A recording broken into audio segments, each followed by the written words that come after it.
Amin. Puji Tuhan, silakan duduk semua Bapak Ibu. Pujian ini Bapak Ibu ditulis oleh Daud di dalam Mazmur 103. Ya. Daud betul-betul bisa merasakan betapa pengampunan yang Tuhan berikan buat dia itu luar biasa. Secara dosa dari 3 raja, Bapak Ibu, Saul, Daud, Salomo, saudara, yang paling banyak lahiriah dosanya itu Daud. Berzina ya, bunuh anak buah, iya saudara, bunuh orang banyak saudara. Ya, secara lahiriah. Tapi hebatnya Tuhan, Tuhan kita, dia tidak tertarik dengan hal lahiriah. Tuhan enggak tertarik sama sekali. Karena Tuhan betul-betul lihat hati kita masing-masing. Tapi saudara percaya kalau hati kita sudah menyambut Tuhan, maka hal lahiriah itu otomatis akan berubah. Betul gak? Saudara emosional tadinya saudara, waktu saudara ketemu Tuhan, saudara nggak bilang, oh saya udah ketemu Tuhan, tapi tetap emosional. Ya ditanda tanya, Tuhan yang mana? Betul ya? Karena kalau orang ketemu Tuhan, dia tadi emosional, loh kok bisa sekarang kok saya bisa nggak marah ya, nggak emosi ya. Kalau sedikit-sedikit tadinya marah itu, kenapa? Terjadi perubahan dari dalam. Ya itulah Tuhan. Makanya Daud luar biasa dari timur ke barat. Tadi apa lagunya? Sejauh timur dari barat. Apa tadi? Kau membuang dosaku. Saudara itu satu istilah yang sangat luar biasa. Karena timur sama barat gak ketemu kan. Ya, janjinya ketemu di mana orang Jakarta Timur sama Jakarta Barat? Hah? Ketemunya di pusat ya? Ketemunya di pusat Pak. Orang Jatinegara mau ketemu sama orang Jelambar, ketemu jadi mana? Gunung Sahari, pusat. Itu mengartikan tidak akan pernah ketemu. Barat sama timur itu. Itulah Tuhan kita. Tapi coba kalau kita manusia, sebagai suami, istri salah sedikit kita ungkitin terus. Nanti minggu depan ribut kita ungkitin lagi kepada dia. Itu kitalah manusia, tapi Tuhan enggak. Kalau Tuhan melihat dosa kita, Paulus bilang begini, aku adalah rasul yang paling hina di antara rasul yang lain. Hebat ya. Kenapa? Ya dia paling hina. Dia bunuh orang Kristen, pendeta-pendeta zaman dulu dia tangkap, dia bunuh, dimasukin penjara. Kalau sekarang gereja-gereja dia bakar. Itulah kerjaannya dia. Karena dia dapat kuasa, otoritas dari pemerintah Romawi. Bangga. Betul kan? Kitab Yohanes berkata apa? Ketika nanti ada orang membunuh kamu, dia anggap itu bangga, dia beribadah kepada Allah. Itu kan penyesatan, itu Paulus. Tapi waktu dia ketemu Tuhan, saudara, berubah total. Saudara dan saya kalau kita ketemu Tuhan, pasti berubah total. Saya bilang pasti. Tapi kita nggak sadar, kok bisa begini ya? Kok bisa begini ya? Dulu saya begini. Ya bukan ukuran perubahannya, tapi kita merasakan sendiri dari dalam. Ini beda ya. Itulah Tuhan. Dia hidup, dia dinamis, dia berdinamika terus dalam hidup kita. Dan jangan pernah berhenti. Karena Tuhan belum selesai berurusan dengan setiap kita masing-masing. Bapak Ibu, sejak Adam dan Hawa jatuh dalam dosa, maka dalam diri manusia itu muncullah yang namanya keinginan. Ya, ketika keinginan itu muncul, maka ada banyak orang punya apa? Namanya ekspektasi. Tahu ya? Ekspektasi ya, wah saya kepingin ini. Atau kalau bahasa rohaninya punya harapan. Ya, anak-anak teens ketika dia sudah SMP, dia mau nanti tahun ini saya mau SMA, saya mau masuk SMA ini. Enggak salah kan? Salah enggak? Misalnya yang terkenal apa? Penabur. Gua enggak pusing papa mama bisa bayar atau tidak. Saya mau masuk penabur misalnya gitu. Ya. Sekolah yang mahal. Karena ekspektasi kan. Enggak salah masuk di situ. Tapi lihat dasarnya dulu, hati kita. Kalau dasarnya keinginanku, saudara lihat nanti, pasti meleset.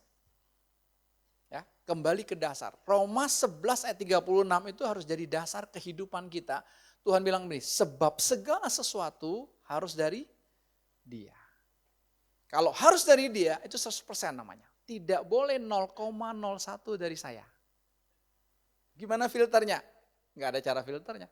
Tapi nanti kita kan tahu kok, iya ya ada akunya di sini. Tapi kalau nggak ada akunya, Bapak Ibu akan lihat, kok bisa ya begini, kok bisa ya begini, kok bisa begini. Ini bukannya saya. Kita akan jelas lihatnya. Saudara saya akan tahu. Ya, nah, itu namanya ekspektasi. Punya kerinduan. Ya. Nanti kalau udah selesai SMA, oh saya mau kuliah di mana? Ribut gitu. Wah, atau belajar segiat-giatnya dengan prestasi yang bagus supaya saya bisa masuk misalnya perguruan tinggi negeri, UI, ITB misalnya, atau apa-apa. Kan nggak salah, saya bilang nggak ada yang salah. Gitu kan? ITB, wah kalau ITB lulusan dari ITB itu wah dicari orang, kurang lebih begitu ya. Belum lulus aja udah di booking orang, karena ini luar biasa. Itu nggak ada yang salah, tapi kita cek dulu dasarnya.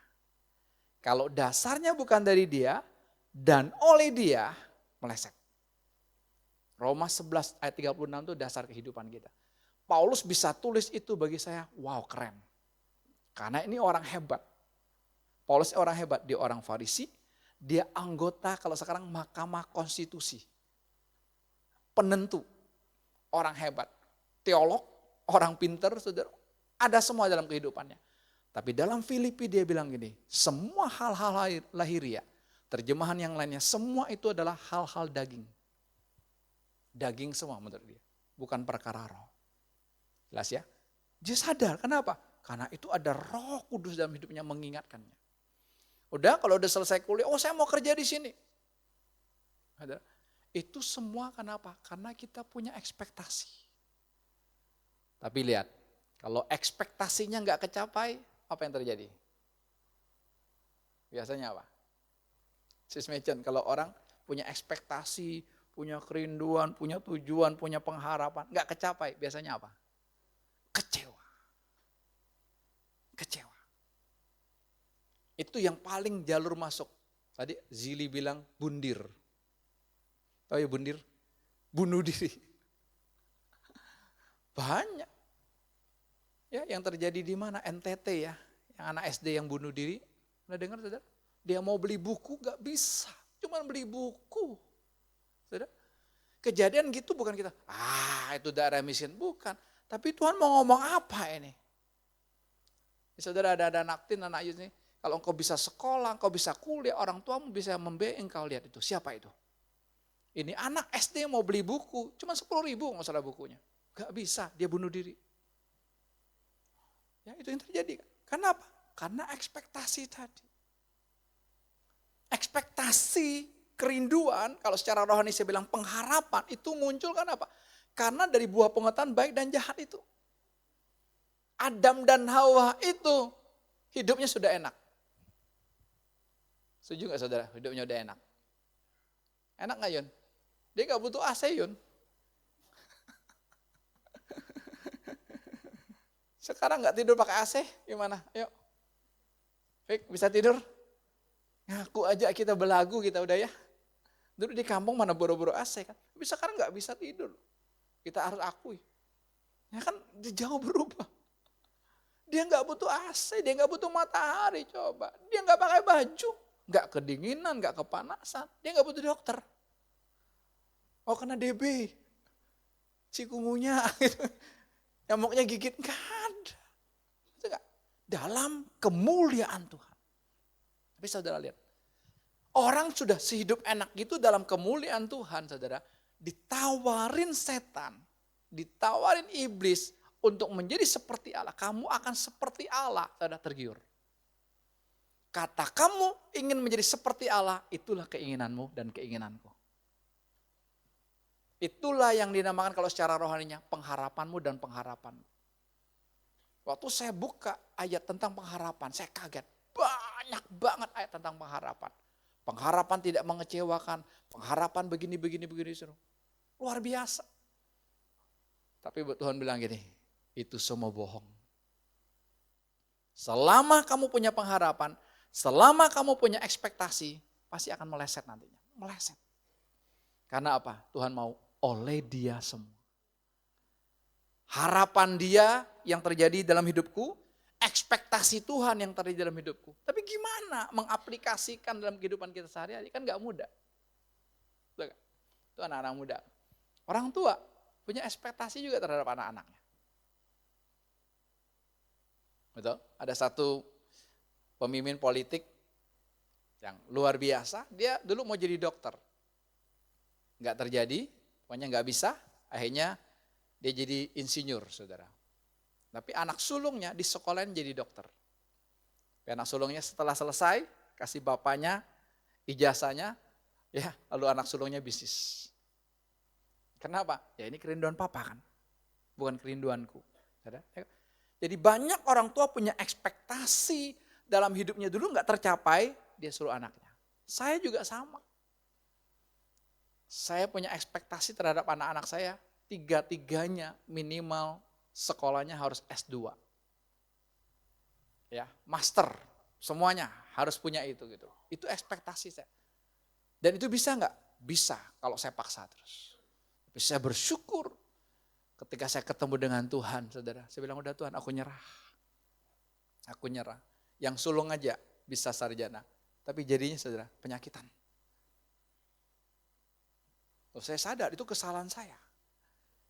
Ekspektasi saya untuk apa? Kamu mesti gini, kamu mesti begini. Karena dia tinggal di asrama, jadi saya nggak bisa pantau dia belajar kan. Ternyata dia belajar sampai jam 1 pagi, sampai jam 2 pagi. Saya kaget, kok bisa begini? Karena apa? Ekspektasi saya yang tidak saya omongkan, tapi ada di batin saya untuk anak-anak saya S2, orang-orang yang berhasil. Tapi nggak bisa, kita kan terbatas. Yang kedua nggak mau kuliah, yang ketiga lebih parah lagi. Coba kalau saya paksa mereka S2 semua, meledak kepalanya. Ya, apalagi Joel. Ya, Pak Tiska ngeles dia yang paling susah dia yang ngajarin Mandarin ya. Susah dia. Wopu cetau terus. Coba kamu mesti. Ngeri kan? Itulah ekspektasi kita. Itulah kerinduan kita. Ya itu. Anak harus gini. Gak bisa Bapak Ibu, gak bisa, percayalah. Saya sekarang bebaskan mereka berdinamika masing-masing dengan Tuhan. Apa yang Tuhan mau dalam hidupmu? Apa yang Tuhan mau? Silakan. Ya, apa yang ada di depan matamu saat ini, ayo kerjakan, ayo berdinamika dengan Tuhan. Tuhan mau apa dalam hidupmu? Bukan mau papa atau mau mama. Itu penting.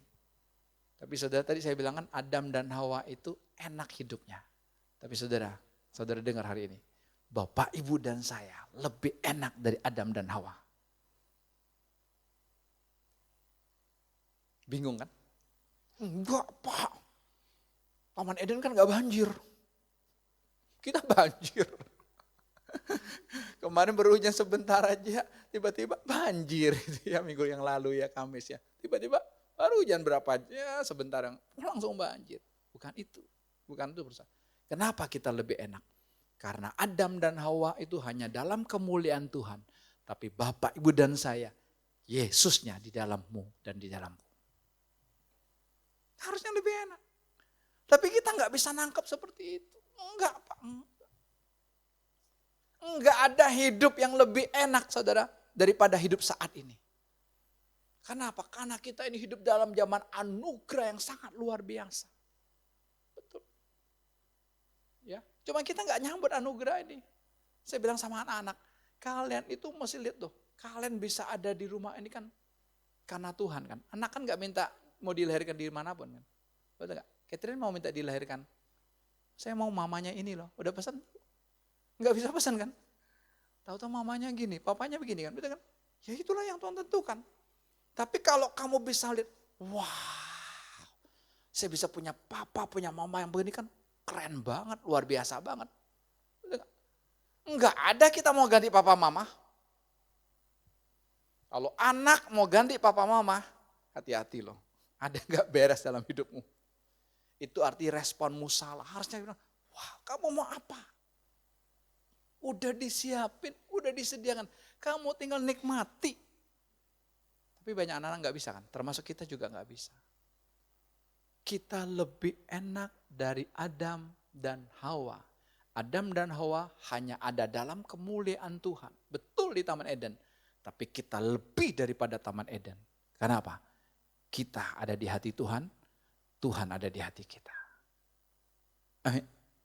Maka kalau kita mengalami itu, betul nggak ada lagi ekspektasi. Kalau ada juga kita stres kok nanti. Ya, ekspektasi itu kalau kecapai, nanti saudara bilang, coba kalau nggak ada aku, nggak mungkin. Keluarga ini kalau nggak ada aku nggak jalan. Kantor ini kalau nggak ada aku nggak jalan. Perusahaan ini kalau nggak ada aku nggak jalan. Enggak, semuanya harus oleh Dia. Jadi kita akan lihat saudara dalam Injil, dalam Yeremia. Kita buka dulu Yeremia pasal 17. Ayat ini sudah sering didengungkan Bapak Ibu. Yeremia 17 ayat 5.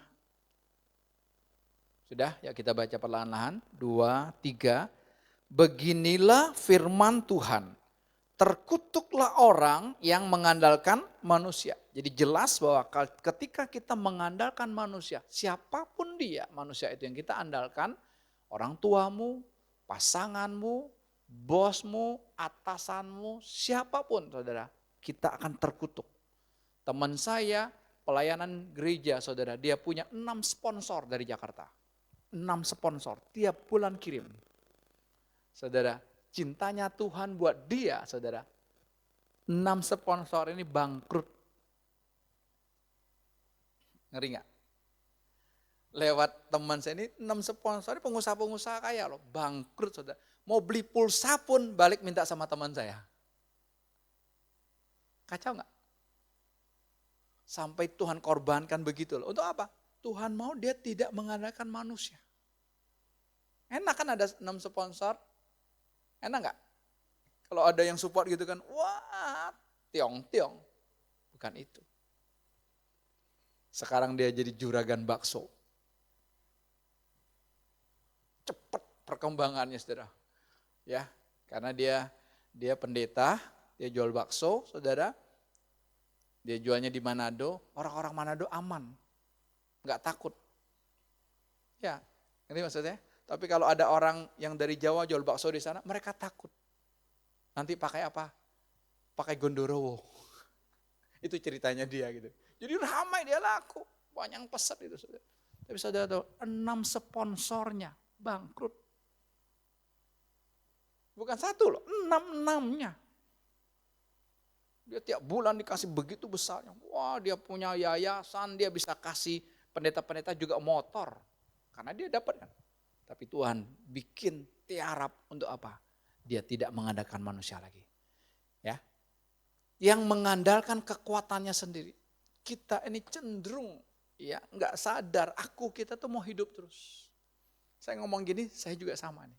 Kepingin akunya itu loh. Kalau akunya ini terlibat kayaknya wah enak ya. Tapi kalau akunya diam, disuruh rest, kita enggak. Tuhan padahal suruh kita rest kan. Rest itu kan sabat, istirahat. Istirahat apa? Batinnya. Kerja mah tetap aja, luarnya tetap, tapi di sininya tenang, enak. Jadi ketika kita kerja, kok enggak capek ya? Capek fisik sebentar istirahat, balik lagi. Tapi kalau aku, saudara, capek itu di jiwa, di batin. Aduh, tidur kayaknya enggak balik-balik ya. Karena ada aku yang terlibat. Lalu apa? Yang hatinya menjauh daripada Tuhan. Ketika kita mulai mengandalkan manusia, oke, nggak bisa lagi. Lalu kita akan mengandalkan kekuatan sendiri, nggak bisa lagi. Akhirnya kita jauh dari Tuhan. Kenapa? Alias kecewa. Kita nggak fair sebenarnya. Yang salah kita, tapi yang kita salahkan Tuhan. Betul nggak? Nggak fair loh. Yang buat kesalahan kita kok. Tapi kita kecewanya sama Tuhan kan. Jangan, hari ini Tuhan mau mengingatkan kita. Ayat yang ke-6 saudara, ini adalah akibat dari sebab ayat yang ke-5 ini. Ayat yang ke-6. Ia akan seperti semak bulus di padang belantara. Ia tidak akan mengalami datangnya keadaan baik. Ia akan tinggal di tanah angus di padang gurun, di negeri padang asin yang tidak berpenduduk. Saudara, itu adalah efek dari ketika kita mengandalkan manusia. Itu adalah efek dari kutuk. Ya, ayat yang ke-7. Nah, ini ayat ke-7 ini orang Kristen senang, kita senang nih. Ayat yang ke-7 ini kontradiktif dengan ayat yang ke-5. Yang ke-7, diberkatilah orang yang mengandalkan Tuhan dan yang menaruh harapannya pada Tuhan.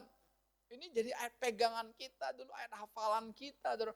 Diberkatilah orang yang mengandalkan Tuhan, yang menaruh harapannya pada Tuhan. Ayat yang ke-8, ia akan apa?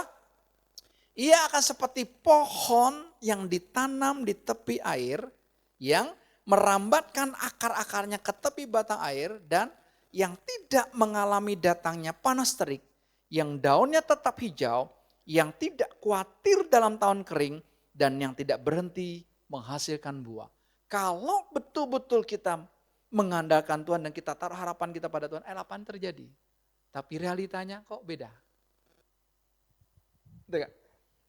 Ayat 7 kita kerjakan, yang kita dapat ayat yang ke-6. Alami gak? Minggu lalu saya saksikan, ya, saya ketemu dengan seorang murtadin, ya, murtadin itu dari Islam masuk Kristen. Ya, kalau mualaf tuh dari agama lain masuk Islam, itu mualaf. Ini murtadin. Ini orang radikal. Maksudnya di agamanya dia radikal sekali, saudara, ya kelasnya ustadz lah, kurang lebih seperti itu.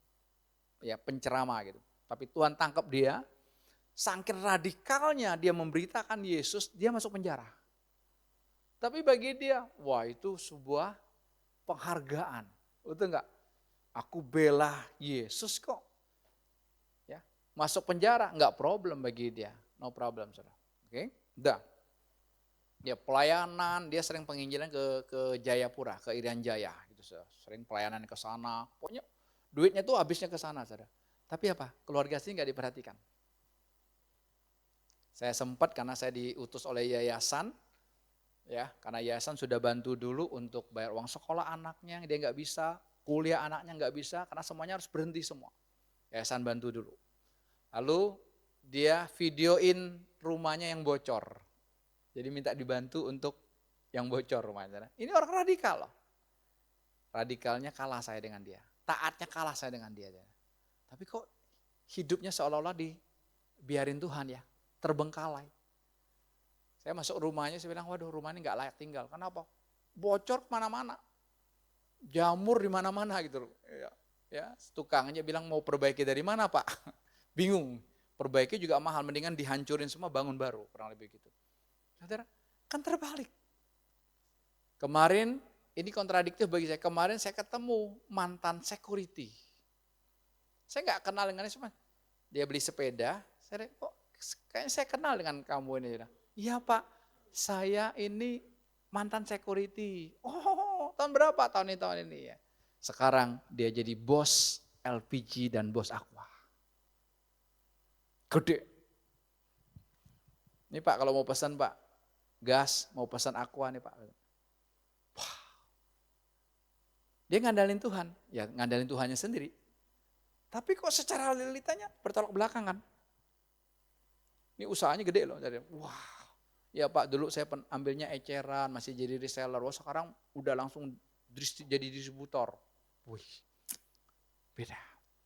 Ya, yang ini teman saya, kemarin saya lihat di statusnya lebih lagi. Tolong dukung dalam doa. Jadi kalau orang sebut sebenarnya dukung dalam doa itu, ya sebenarnya di belakang itu harusnya dalam dana, lebih enaknya. Cuman jarang kan, dukung dalam doa ya. Enggak, kita tuh enggak fair, enggak apa adanya maksudnya. Dukung dalam dana, saya butuh dana, udah kan enak, saya butuh duit.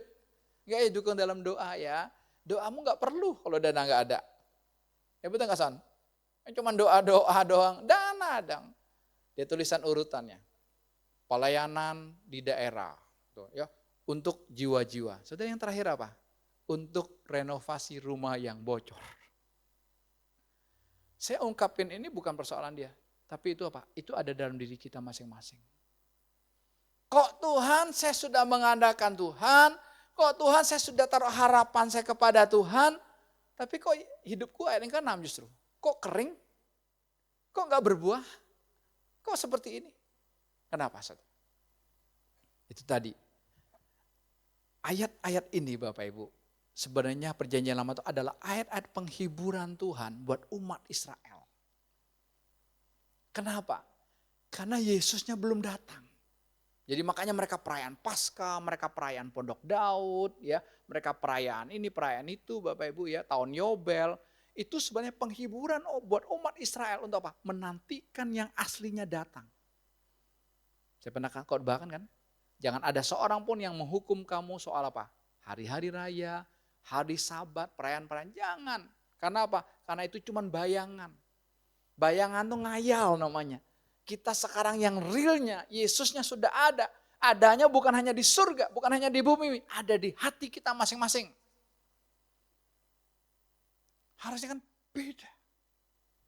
Ini sebenarnya ayat penghiburan buat kita. Yang Tuhan mau apa? Bukan kita mengandalkan Tuhan lagi, tapi apa? Biar Tuhan yang menghidupi kita. Istri saya pernah berkata, udah Pak, kita ikut Tuhan aja. Saya bilang enggak, saya enggak mau ikut Tuhan. Kenapa? Kalau ikut Tuhan apa? Tuhannya di depan, saya di belakang kan. Kan ikut Tuhan. Enggak, Tuhan yang hidup, bukan aku lagi. Saya kasih ilustrasi, mengapa kita jangan mengandalkan Tuhan, saudara. Ya, ilustrasi ini sebenarnya ya, tapi bisa memberikan gambaran buat kita lah. Saya kasih contoh aja. Ibu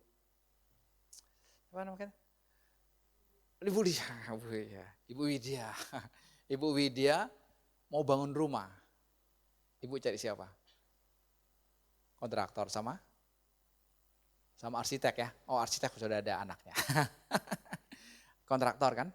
Karena ada kontraktor, ada juga dia bisa arsitek langsung. Oke, gitu ya. Oke, Bu deal. Ini saya mau bangun rumah, 1 kafling 2 lantai. Ya, luas bangunannya 200 meter. Ya, sekarang kurang lebih 5 sampai 6 juta per meter. Taruhnya 5 juta. Berarti 201 M. Oke, saya maunya gini, kamar atas 3, kamar bawah 1, oke, kamar mandi ini. Oke. Dah. Ibu udah deal kan sama kontraktornya? Ibu kan serahkan penuh sama dia. Betul enggak? Serahkan dong. Ngandelin dia enggak? Iya dong. Ibu enggak perlu lagi beli semen. Kok kirim semen? Oh, enggak. Ibu paling lihat aja kan rumahnya. Setelah jadi rumah itu. Oke. Rumah itu jadi atas keinginan ibu atau atas keinginan kontraktor. Bisa nangkap? Itu melesetnya kita. Jadi kalau orang berkata, aku mengandalkan Tuhan, pertanyaannya, itu dari Tuhan atau dari kamu, keinginan kamu? Dengan ilustrasi bangun rumah ini, keinginanku kan. Tapi kan aku udah serahkan kepada kontraktornya. Aku sudah serahkan kepada Tuhan, kalau kita secara rohaninya. Tapi apa? Keinginanku yang tercapai. Itu yang membuat kita meleset. Karena masih ada akunya. Kan Roma 11 ayat 36, oleh dia. Saya ngomong begini bukan dulu, kenapa? Masih ada akunya muncul, kepingin, ekspektasi masih ada. Berapa hari yang lalu, ada yang beli sepeda, lalu dia suruh antar. Ya, saya habis drop yang online, oke, si Jeko bilang, udah antar Pak, nih. Jauh nggak? Ya nggak terlalu jauh lah, dekat Aeroland. Tahu Aeroland? Dulu sih Puri Lestari. Sekarang namanya Aeroland. Dekat nih. Perumahan apa? Disebut kemarin perumahan Green Pajang. Kalian pernah dengar Green Pajang? Saya juga baru dengar ya. Saya pikir perumahan. Keren kan? Ya udah. Enggak usah pakai box lah. Pakai mobil apa aja kan, satu sepeda udah dirakit semua gitu. Oke. Udah, saya ikutin map kan. Ikutin map diarahkan ke pos 1. Nggak bisa masuk sebelum perimeter itu kan ada belokan tuh kan. Kecil kan biasanya angkot yang muter. Waduh, nggak bisa, saya telepon pemiliknya. Pak, gimana nih Kak? Waduh, nggak bisa lewat pos 1 nggak bisa. Bapak masuk hotel Permata Bandara. Saya ikutin kan, saya masuk, nyasar ke Gudang Nusa. Saya telepon lagi kan, loh gimana nggak bisa ini? Satpamnya bilang nggak bisa Pak, mentok ini gudang Pak. Udah bayar parkir, keluar, Bapak keluar aja deh. Bapak mau kemana? Itu mau ke Green Pajang, perumahan Green Pajang. Saya kan image-nya Green Pajang, perumahan. Berarti kan mobil enak namanya perumahan kan. Saya telepon lagi, ini suaminya yang angkat. Bapak salah itu. Bapak masih terus. Sebelum tol ke Buaran kiri, lalu kanan ke Polsek, Bapak lurus. Wah, ngerti kan ya? Dia udah ngomong, Bapak lurus. Tahu lurus? Kalau saudara dari tol Buaran, kalau saya keluar Benda, saya sukanya nggak Polsek kan. Jalan kecil itu loh, lewat terowongan. Ya enggak, udahlah, nggak usah bingung. Bapak terus. Tapi nanti Bapak sudah lurus, ada terowongan, Bapak jangan belok kiri. Nanti kalau Bapak belok kiri itu ke Camat Benda atau ke hotel Side Hotel. Bapak terus lagi. Yang ada masjid. Saya dengan PD-nya ya udah terus. Makin kecil jalannya. Hah? Ini perumahan apa perumahan nih gitu. Makin kecil jalan. Ada motor, mesti minggir juga motornya. Waduh. Ada yang teriak, Pak tenang aja Pak, jalan satu arah. Wah tenang, satu arah. Kan nggak mungkin ada yang di depan. Tapi itu ada yang di depan lagi. Aduh, mana satu arahnya nih. Jadi sama-sama minggir, sama-sama buka kaca. Betul-betul di sini kan temboknya tol. Dia pinggir tol persis itu. Di sini temboknya rumah orang. Ya udah, saling minggir betul-betul. Ya, hanya hitungan mili lah. Ya. Kalau istri saya mungkin udah turun deh. Bapak aja yang nyetir. Ya enggak, kalau udah ketemu gitu, udah Bapak aja yang nyetir, gue turun nih. Kan nggak bisa kita kan terus. Udah tembus ketemu letter T begini, ya saya tambah bingung. Gimana kecil mau belok aja susah loh. Ada abang, udah parkir situ aja Pak. Di lapangan bola. Lapangan bola mana? Lapangan bola Bulak Kambing. Pernah dengar Bulak Kambing? Will pernah dengar gak? Belum pernah dengar, kita tangannya Bulak Teko. Ini ada, ini tahun nih. Bosnya ini nih. Bulak Kambing. Oh, ya udah saya parkir, saya telepon. Pak, saya di sini. Jangan di situ kamu jalan terus. Emang ada jalan di sana? Ada jalan. Bisa keluar? Nggak bisa. Buntu, kamu mesti balik lagi. Aduh, tolong deh Pak. Ini saya bawanya Foxy. Kalau saya bawa mobil Grace yang kecil, tahu ya, wuling kecil tuh enak kan.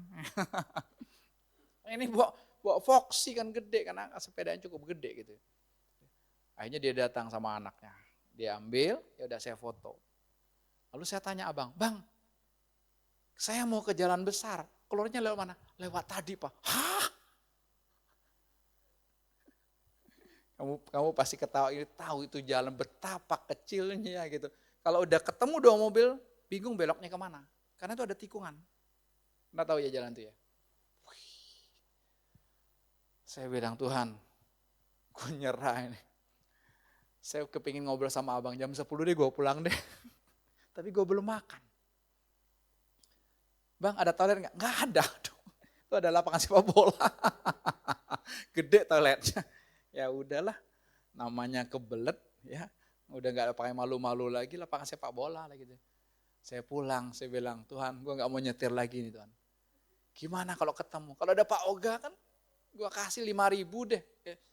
Ini kan mereka bisa pakai HT kan, di sini masuk situ enggak? Udah saya waktu keluar, saudara saya pakai dim terus, kan udah maghrib kan. Dim, ada motor satu udah minggir. Motor masih aman, yang penting gak ada mobil. Itu bisa lewat itu jalan itu, tikungan itu. Baru jalan agak besar ketemu mobilnya, betul-betul minggir lagi. Terakhir ketemu sebelum terowongan masjid, dia yang mundur. Karena saya gak bisa mundur lagi, gak ada tempat. Saya bilang, Tuhan ajarin saya, ekspektasi. Kecil kan, tapi bagi saya itu luar biasa. Kenapa? Saya berpikir perumahan. Gede jalannya kan. Ya udah saya tinggal antar aja kan. Saya sampai bilang Jack, ini ongkirnya berapa? Free Pak. Waduh, 1 juta aja Papa gak mau loh. Kenapa? Pulang mobil garet. Servisnya berapa juta? Saudara, yang saya maksud kenapa? Karena apa? Saya masih punya ekspektasi. Saya pikir, udahlah perumahan kok gampang kok. Saya nggak tahu tuh tempat. Sampai mereka pulang, ya tahu gitu naik motor, ya kalau tahu gitu. Kita kan nggak bisa ngomong gitu lagi kalau udah terjadi kan. Kita nggak bisa, karena kita belum tahu tempat itu. Tapi itu kenapa? Karena ada ekspektasi. Masih ada aku yang mau terlibat di dalamnya, sehingga apa? Ya ini, ngandalin Tuhan tadi. Kan sesuai keinginanku. Ya kan? Arsitek kan cuma gambar-gambar aja. Betul gak gitu? Kamu kan gak, om saya maunya gini. Loh, rumah lu apa rumah gua? Kan enggak, harusnya gini. Ya, kecuali di Sol dulu tuh arsiteknya mau belajar, Pak saya mau penghijauan. Sangin penghijauannya kaca semua. ya, ya gitu. Yang jelas ya. Jadi kita tuh mesti betul-betul lepaskan kita. Satu ayat ini Bapak Ibu yang bikin saya jeger. 1 Korintus 15. 1 Korintus 15 ayat 19.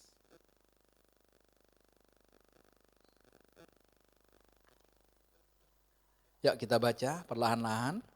Jikalau kita hanya dalam hidup ini saja menaruh pengharapan pada siapa?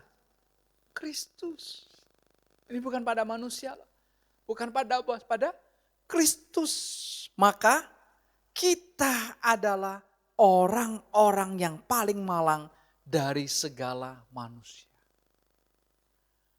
Waktu saya dapat ayat ini, waduh Tuhan. Apa salahnya aku berharap pada Kristus? Dia kan Tuhanku. Dia kan kekasihku. Tuhan ngomong apa? Kalau kamu masih berharap sama aku, berarti aku belum di dalam kamu. Pleng. Keras.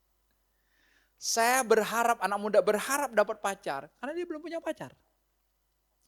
Kalau udah punya pacar masih berharap gak? Kalau berharap tuh namanya selingkuh. Ya dong, pacar kedua, pacar ketiga gitu, itu selingkuh dong. Kita udah menikah nggak berharap lagi kan? Oh saya berharap dapat istri, saya berharap dapat suami. Kita juga nggak usah ngomong. Saya nggak pernah ngomong sama Ruth, saya percaya kamu istri saya. Perlu nggak saya ngomong gitu? Kalau saya ngomong gitu kira-kira gimana, Neng? Nyari ribut. Main bacok-bacokan nih. Nyari ribut. Masa saya masih tanya? Kan enggak. Karena sudah mendapatkan. Ketika kita sadar. Sebenarnya bukan kita mendapatkan Yesus. Yesus mendapatkan kita. Bukan kamu yang memilih aku yang memilih kamu kan. Kalau Yesus mendapatkan kita, masih perlu enggak kita berharap? Karena pengharapan itu dasarnya keinginan. Ekspektasi itu dasarnya keinginan kita. Kalau keinginan kita Bapak Ibu lihat, mungkin berhasil nantinya. Tapi ingat, kamu akan kejebak. Akan meleset. Tidak ketemu dengan sang cinta. Karena sang cinta pribadi Yesus, dia mau semuanya oleh dia. Tidak ada oleh aku, sedikit pun dia gak mau. Tangan-tangan kita yang melakukannya. Pikiran-pikiran kita yang berpikir untuk melakukannya gimana caranya. Kaki-kaki kita yang melangkah, betul. Tapi harus oleh dia yang dalam diri kita melakukannya. Sehingga apa? Enak. Kita gak akan kecewa kok. Kita gak akan kecewa, betul. Kita kecewa karena apa? Karena ekspektasi tadi, keinginan tadi. Ya, saya lihat banyak anak remaja, mau masuk sekolah ini gak bisa. Dapat sekolah B, saya bilang nikmati. Kita itu nanti kalau udah endingnya, baru iya ya. Tapi waktu kejadian, terima gak? Enggak kan. Waktu saya alami jalan gitu, aduh. Kayaknya rasa aduh, jam 10 aja deh baru keluar deh, kayaknya sepi. Ya, saya baru sekali jalan itu, yang tinggal di perumahan itu. Tiap hari dong dia jalan kan. Tiap hari dia mengalami harus mepet-mepet begitu kan. Ya itulah kehidupan. Saya baru sekali aja udah ngomel.